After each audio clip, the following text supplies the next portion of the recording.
সকালবেলা ঘুম থেকে উঠে আমার হেলদি ড্রিঙ্কস গুলো বের করে নিলাম, তারপর চলে গেলাম ছাদে। ছাদে গিয়ে পুঁইশাক তুলে নিলাম। এই শাকগুলো বৃষ্টির পানি পড়ার পরে এত সুন্দর লাগে, আগের দিন দেখলাম যে খুব সুন্দর হয়েছে, সেই জন্য গতকালকে সকালবেলা ঘুম থেকে উঠেই পুঁইশাক নিতে চলে গেলাম। এগুলো মাছ দিয়ে রান্না করলে আমার খুবই ভালো লাগে। তো হ্যালো এভরিওয়ান, তোমরা সবাই কেমন আছো? আশা করছি তোমরা সবাই খুব ভালো আছো। আমার ভিডিওতে তোমরা মাঝের মধ্যে উ উ আওয়াজ শুনতে পাবে, এটা হচ্ছে আমার বেবির আওয়াজ। ও আমি কথা বলতে নিলে মনে করো যে ওর সাথেই বলছি, সেই জন্য ও এটার আনসার দিচ্ছে।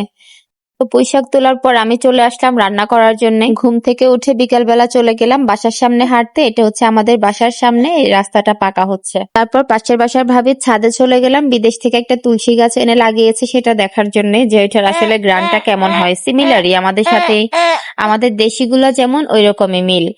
তো তারপর ওখান থেকে আবার আমার শাশুড়ি ডাক দিল, বললো যে একটু আসো আমার সাথে একটু হেল্প করো। উনি নিচ থেকে এগুলো দিচ্ছিল, আমি ছাদে উঠাচ্ছিলাম। তারপর সন্ধ্যাবেলা নামাজ শেষ করে বাবুদের জন্য ফ্রেঞ্চ ফ্রাই ভেজে নিচ্ছিলাম। আমাদের ঘরে দুইটা বাবু আছে, একটা একটু বড় আর একটা একটু ছোট। সেটা হচ্ছে আমার। দুইজনেরই আলু এইভাবে ভেজে দিলে ভালো লাগে।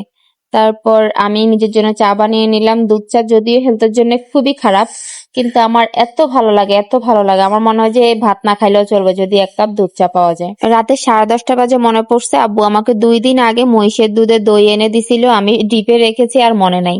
তারপর নিলাম, সবাইকে ভাগ করে দিলাম, নিজেও খেলাম।